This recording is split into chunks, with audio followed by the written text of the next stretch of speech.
अध्याय में पुरुषोत्तम योग का वर्णन।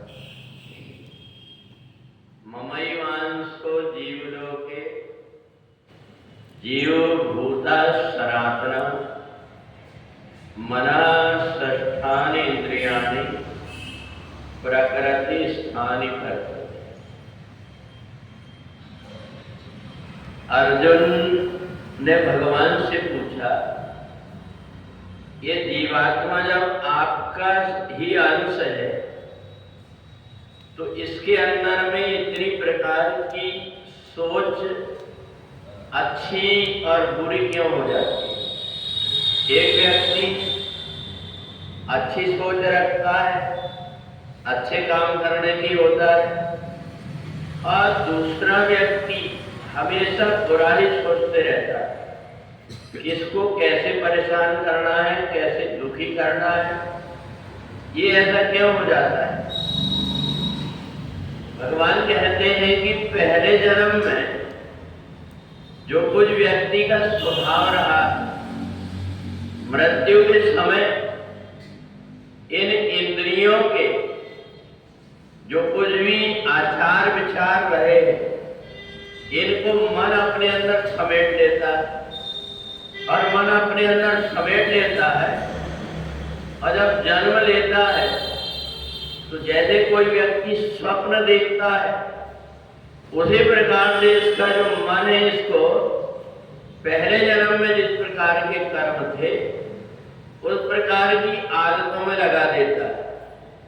कोई व्यक्ति जन्म लेते ही भगवान का भजन करने लगता है, और कोई व्यक्ति जन्म लेकर के ही दूसरे व्यसनों में फंस करके अपना जीवन बर्बाद कर लेता है।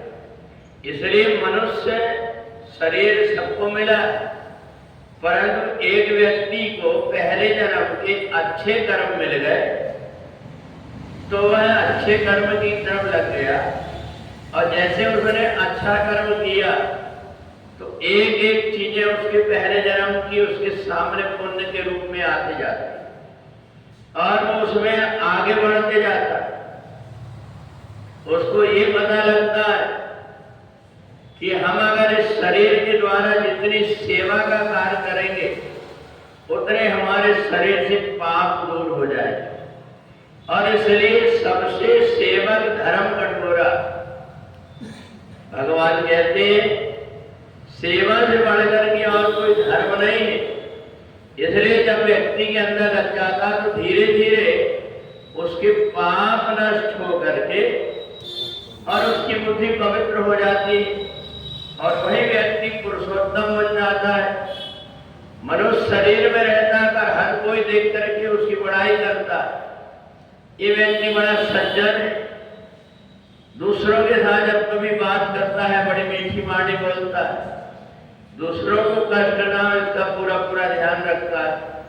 और वही दूसरा व्यक्ति होता है जिसने पहले जन्म के अपने बुरे कर्मों को लेकर के आया। यदि बुरे कर्म उसके साथ में आ गए तो यहाँ कई प्रकार के परेशान होता है। अगर उसे कोई रास्ता दिखा देता है कि जैसे कपड़ा मैला हो जाता है, उसको धोया जाता है रगड़ करके, ऐसे इस शरीर को रगड़ करके तुम सेवा में लगा दो, तुम्हारे पहले जन्म के पाप नष्ट हो जाए। और इसलिए व्यक्ति किसी की बात मान करके और वे जब सत्कर्म करने लगता है तो उसके जीवन के धीरे धीरे जो बुराइयां हैं वो समाप्त होने लगती। तो इसलिए भगवान ने कहा सब मेरा ही अंश तो है जीवात्मा, पर पहले जन्म के बंधे हुए हैं इनके कर्म, इन कर्मों के कारण व्यक्ति भटक जाता है। अगर वो यहाँ आकर के सत्कर्म करने लगता है तो उसके पहले जन्म के पाप नष्ट हो जाते हैं। और इसलिए यहाँ से जो व्यक्ति जब जाता है पवित्र होकर के तो उसको देव आदि योनियां प्राप्त हो जाती है। और एक वो व्यक्ति है जो यहाँ आकर के भटक करके पहले जन्म की गठरी बंधी हुई थी और उसी गठरी को आगे बांधते जाता है, तो 84 लाख जन्मों में इधर उधर भटकते रहता है। उसकी बुद्धि उसी में रची पची होती है, इसलिए वो सोच भी नहीं पाता। अगर कोई उसको रास्ता भी बताता है, किसी पुण्य के कारण कोई ऐसे परिवार में आकर के जन्म लिया जिनको देख करके वो सीख ले, परंतु वहां भी वो सीख नहीं पाता, बल्कि वहां आकर के भी अपनी आदतों से मजबूर होकर के वैसे ही कर्म करके और बार बार जन्म और मरण के चक्कर में पड़ता है। इसलिए एक को उत्तम पुरुष कहा गया है और एक को अधम कहा गया है। ये जीवात्मा अपने कर्म के द्वारा अच्छा और बुरा बन जाता है। इसलिए यहाँ आकर के जो अच्छाई से जुड़ जाता है वो पुरुषोत्तम होता है, और जो व्यक्ति बुराइयों को लेकर के आगे बढ़ते रहता है वो नरक आदि योनियों में जाने के लिए अधम शरीर धारण करके दुख भोगते रहता है।